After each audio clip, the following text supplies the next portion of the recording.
Hey guys, welcome to another tutorial of Solution Journals. Today we will learn how to cancel the Max subscription.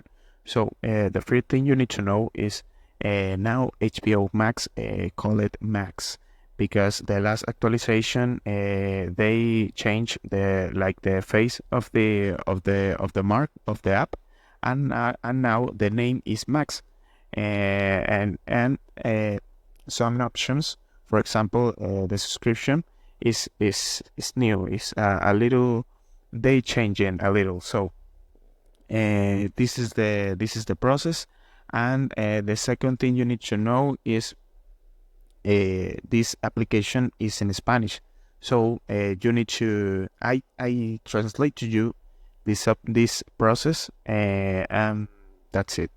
So the first step is go to the application on Mac, and after that you need to go to the superior right corner here in the part of your profile. So in this part you need to pick here in subscription. This is the option of subscription, and after that you need to put how you want to cancel your subscription, and in the next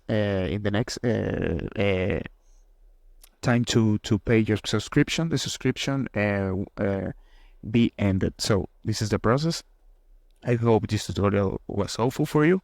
Follow us for more content like this.